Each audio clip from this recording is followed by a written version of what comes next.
Today, Shareq, I'm super excited for our chat.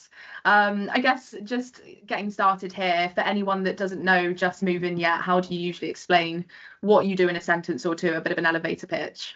Yeah, if any of you have moved recently, you know it's a really stressful experience. In fact, which calls it the second most stressful thing you'll ever do in your life. And so our product effectively automates the key tedious admin parts of it and helps you select the sort of best deals from energy, insurance, broadband, and even helps you sort out your council taxes all on one platform. I obviously recruit in the residential PropTech space. One thing I like to ask is what really sets 𝐿𝐿 apart from other PropTechs in the residential side of the market. Yeah, I think three things. Like first, our mission and our team. We're a B Corp founded by Tom and Ross with a mission to make the world a better place, one home at a time. And that mission has attracted a lot of really great people to come and work here, from great companies and partnering with the top people in the industry and investors to back this vision. Second, our product, our ambition is global, and it's to build nothing less than the absolute best product in the world for moving and managing home, like a true operating system for the home. And we're already doing that with 𝐁𝐿𝐿, our AI agent, who's already automating and helping make moving a lot easier. And we've been so obsessed with the customer experience. Even pre-AI, we had a really good experience if you look at our Trustpilot reviews, and that's now gone up to 4.9 as we've continued to invest in the product. And then lastly, for people in the industry, we couldn't have done this without you. So many of the leading names from OpenRent to the Aalto, even IKEA have partnered with us on this journey to help, serve their movers through us. So yeah, thanks to everyone in the industry as well. I didn't realize, I know it's been quite a recent product launch, hasn't it, with 𝐁𝐿𝐿? When did you guys launch that? Yeah, so we did a soft launch in December, and we're now just rolling out features every week. We work in a really agile way, and so every week there's new features coming out. So 𝐁𝐿𝐿 is live. It's already helping consumers, and throughout this podcast, hopefully we'll tell you guys a little bit more about some of the stories of how 𝐁𝐿𝐿 is already helping people in pretty unique ways. Yeah.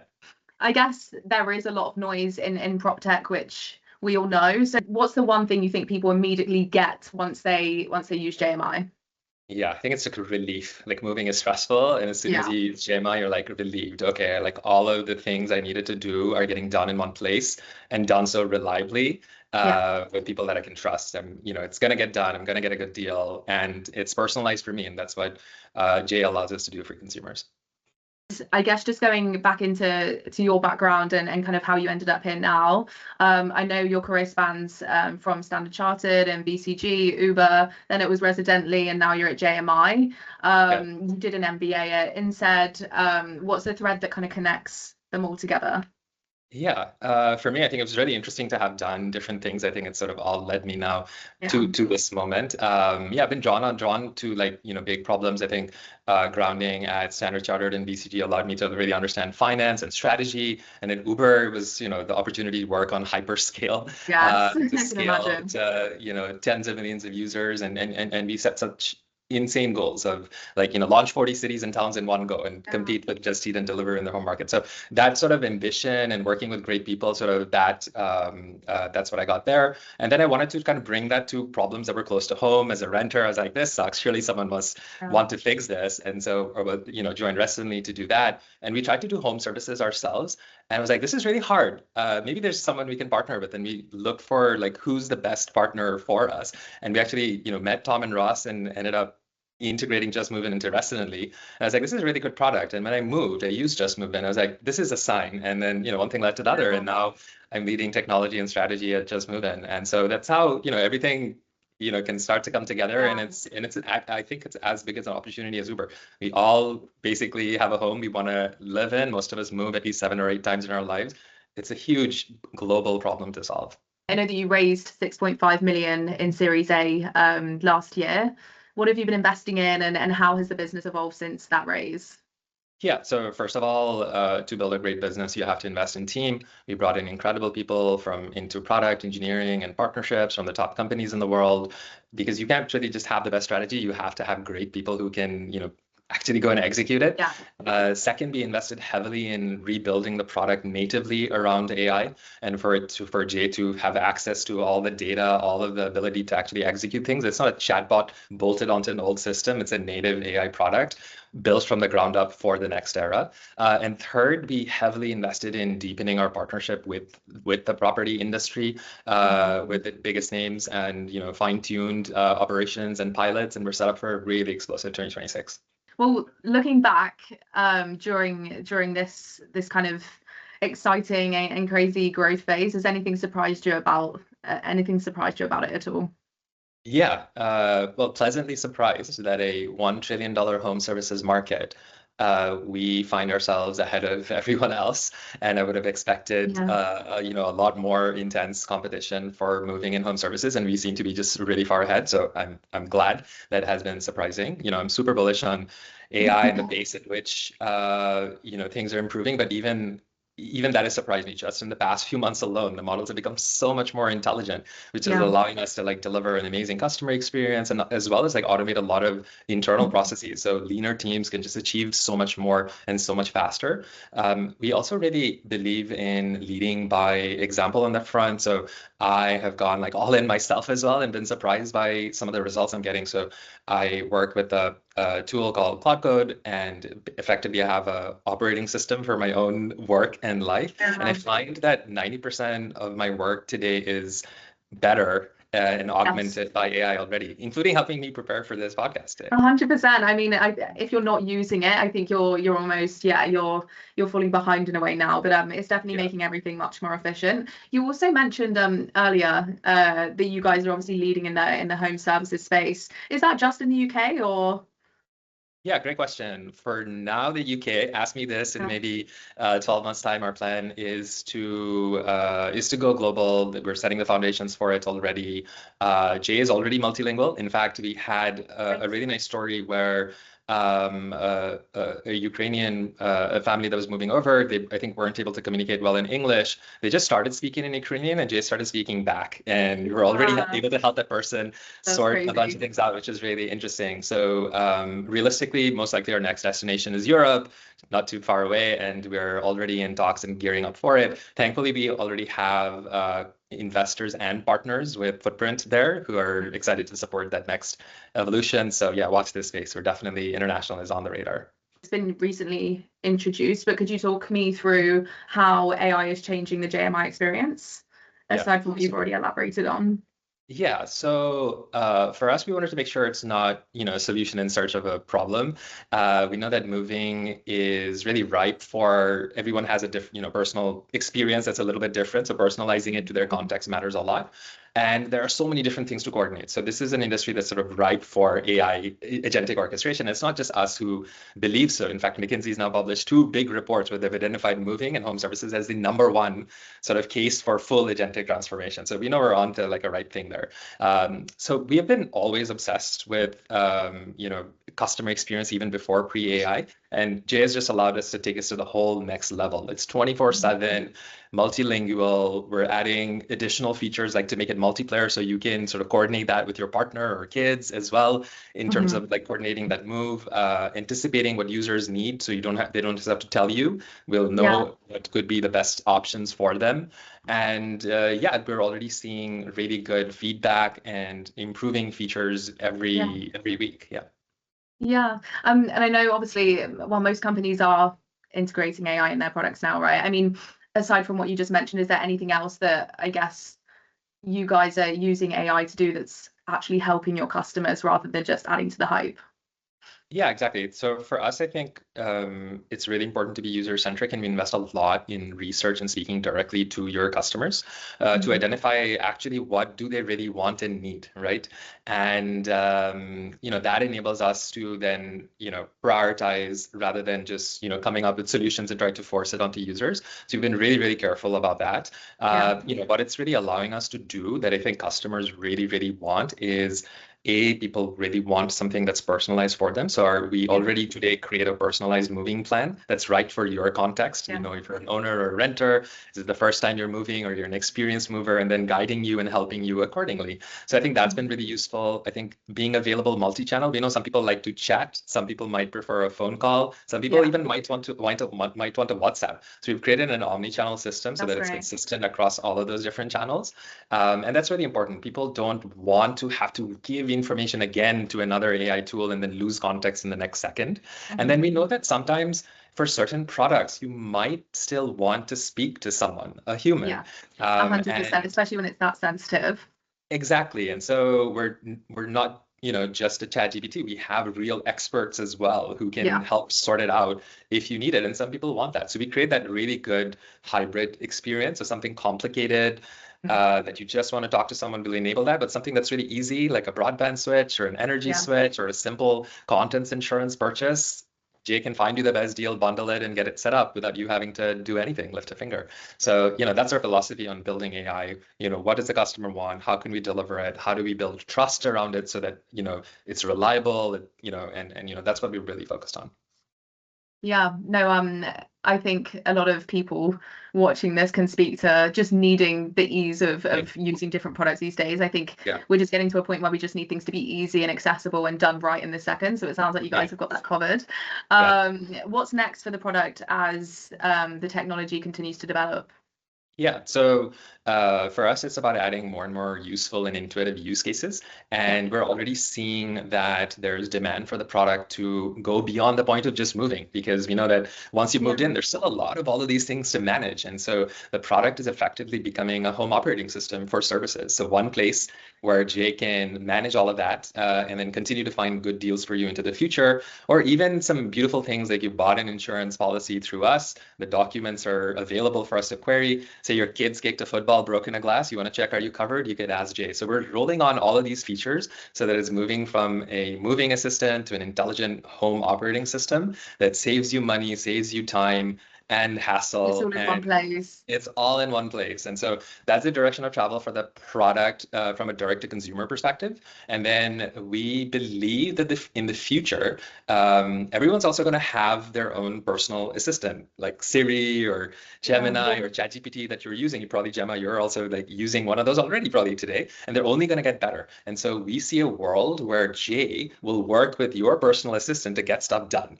And so agent to agent commerce is going to become a big thing, and we're already investing in that, and hope to be a global leader in agentic commerce. So that's another exciting direction of travel for the product. How about challenges that have come up along the way? What have been the toughest ones? I'm sure there's been lots of bumps, but what have been some of the toughest challenges along the way? Yeah, so great question. I think transforming a running business and building a plane while you're flying it is always difficult. JustMoveIn already has all of these great partners, already serves hundreds of thousands of movers. And so while building an entirely new product, we still have to make sure that we're delivering this great experience for customers and for our partners and for the suppliers who work with us. So I think that is always a challenge, like, building the future while making sure the present is running smoothly as well. So I think that's been challenging, and that takes a specific kind of mindset to have a view on both and making sure you're executing on both fronts. So I think that's been a challenge. At Uber, we had kind of a phrase for this. It was called "always be hustling." So you want people who are both like building this great AI vision and executing against it, but are also not afraid to get their hands dirty on the smaller problems. And at JM, I think we've struck that right balance of people who are really happy to do both. Really be hands-on and scrappy where we need to be, and then visionary in building the world's best product side by side with that as well. Was there a particular moment where things didn't go to plan, and how did you work through that? Yeah, so maybe I'll take this story back to a little bit earlier in my career. Actually, at my first week at Uber, and first week in, I was tasked. First week in, I was tasked with pricing change in leads, and I had just sort of never really been to Yorkshire before, so it was a whole learning experience for me. Did a whole I'd just recently done an MBA, so did a whole analysis of pricing. Learned from a lot of playbooks. We sort of executed that change, and we did effectively lowered pricing with the thesis that lower prices means more demand, which means more rides for drivers, more earnings per hour, and it's going to be great. Everyone wins. Lower prices, more earnings, everyone's happy, market growth. In practice, the drivers were furious. They saw this as, a price cut. They went offline, which actually meant there were less cars on the road. So there was more surge, prices went up. So the exact opposite of what we wanted. Unhappy drivers, higher prices, lower reliability. And first week on the job, and so from there, I think so many lessons learned. Like one is just talking to your stakeholders.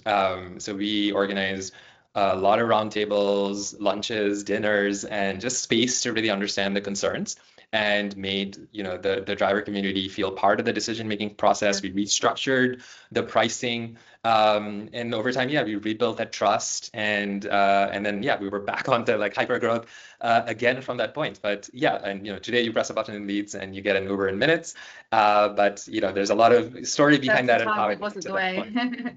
Exactly. I guess that really emphasizes the point of just being close to the customer and understanding their needs, and making sure you're reflecting that as well. I bet you carried that lesson through your career.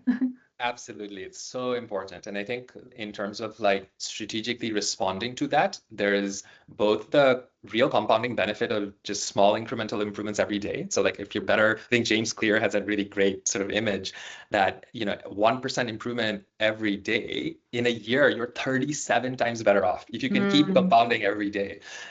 So one is do that. And then sometimes you need to make these big, bold bets. And, for us, that's been on AI where, once that pays off, it's, maybe it's a 500x improvement in what's possible. So I think on both fronts, you can do it.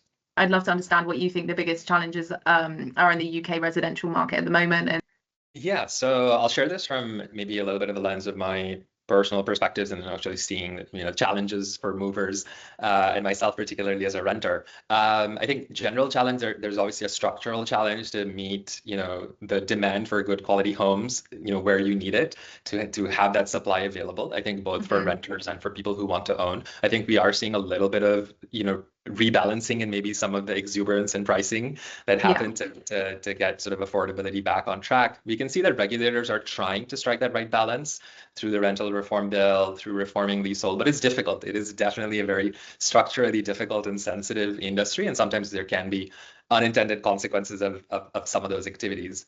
For us, I think we pride ourselves in really adhering to really strict standards and compliance. We're a B Corp, we're an FCA regulated entity as well. So for us, I think high standards are good, particularly if the regulatory framework allows innovation and growth to happen as well. Do you guys see the market changing so much that people won't be moving house as much, and will that affect you guys? I think let's just take it to a personal example. Eventually we want to get a dog. So the place we're currently living in probably is not the right place to have, a cute puppy who's going to be, really active and going to want a lawn. So we're going to move. And I think most people have different stages of their life where they need different things. So think about yourself, Gemma, like today where you are, probably in a couple of years, you might want to experience a new neighborhood or a new flat. So I think moving is not going to, hopefully the pain of moving will get easier. And actually, if you take away the pain of moving, people might actually move more rather than move less. Yeah, especially in places like London where it's just all a bit chaotic. So definitely be coming to you guys. You work with partners like IKEA and Auto, to name a few. How do enterprise partnerships change the game for a PropTech startup?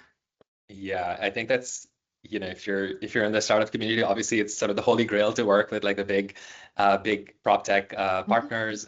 For us, it's been a game changer. It's really hard to earn their trust. You have to go through extensive due diligence and to beat out often competitive processes. But we're not there, and we're sort of a leading partner of choice. I think for us, obviously, it gives us the reach and the volume and the credibility, and it helps you up your game in terms of the technical standards you have to meet to have a reliable integration. So if you can serve enterprise, then you can serve mid-market and SME as well. Obviously, there's different challenges associated with different segments, but enterprise forces you to have a better, more reliable product. And if you can get it right, you can nail it. It's difficult. It takes time to build those, but now we have it. And so we're pretty excited about the big enterprise partnerships we've had and the relationships that exist behind it to support us as we go ahead. What does 2026 hold for 𝐿𝐿𝐿𝐿? What's coming up for you guys over the next year, 2 years? Yeah. So for us, I think we have very ambitious plans. We have nothing less than the mission to build the absolute world's best AI product for moving and home services, and make that the operating system for the home that people trust, and to be in the hands of millions of consumers each year. We believe that we will do that, and also then make J available to other great AI assistants like ChatGPT. We plan to set the foundations to then go international. Moving is a big global problem. I think Europe is likely next. And we hope to have a lot of fun along the way, working with great partners and team, and to continue to hire great talent. And I know that's what LMRE's for is as well. So you guys will help us on that. Shameless plug. Yeah, no, absolutely. I guess what do you think is going to be necessary for that kind of global expansion, that growth? What do you think is the main thing to kind of help you get there? Would it be marketing, or obviously the product has to be right, but aside from that, what else is going to help you kind of do that? Yeah, so if you think about our business, it's a multi-sided marketplace. We need access to people who are moving. We need suppliers to serve them with all the different products that we sell, from broadband, energy, insurance, furniture, home improvement services. So we need panels of those suppliers, and then we partner with the property industry, whether it's directly with agents or with PropTech, to actually give us both the data and the right timing to go serve it. So it's a triple-sided marketplace. So we develop, so to make a really good international launch successful, it's the ecosystem. Yeah, makes sense. We thankfully have been developing the product in such a way that the product is already kind of ready for international. It's about us basically developing some of those partnerships to give us the access to both suppliers and home movers. For a PropTech looking to break into the UK residential market, what advice would you give them? Yeah, so I think for anyone sort of wanting to break out in the UK market is, obsess over your customer. Get to know them, talk to them, see them in their natural habitat, how they work, how they're going to use the product. So before building something, get validation. And today, the cost of getting a prototype in the hands of prospective users has gone down a lot. You can probably vibe code it over the weekend. So that's one, I think, really, really important. Think about distribution early, because just a great product itself is not enough. How are you actually going to get it into the hands of your customers? How are they going to buy it? How are they going to switch away from maybe a legacy product? And so I think go to market and developing the trust in the industry matters a lot. And for any startup entrepreneurs out there, or people who are already on the journey, I think in the wise words of Mikel Arteta, it's not the destination, it's not the journey, it's the company along the way. That's the most important thing, right? Your team, your partners, your clients, and people who you meet along the way. Like, enjoy it. Is there anything you wish you'd known earlier on? Yeah, so I think in terms of knowing earlier on, I would say to celebrate a little bit more along the way, because I think life's going to bring a lot of challenges, and to make sure that you celebrate, because sometimes we can, as leaders, we're then go very quickly on to the next thing, right? We've had an achievement, now it's 2025, just 2026, 2027, European expansion. And so celebrating hard. At Uber, I think one of the things that we did really well was when we did that sort of UK40 launch, we had like these sweatshirts made with like UK40 swag on it, and I still have it. I look back so fondly on that moment. So I think we try to do that a lot at GMI, regularly celebrate the wins and get together. Because this intensity, to maintain it has to be sustainable. So you have to keep celebrating. Yeah. And that's what's needed for culture, and making everyone happy to turn up every day, right, and keep pushing. Well, it sounds super exciting. I'm so excited to see how J develops and how GMI just continues to blow up. So much for joining me.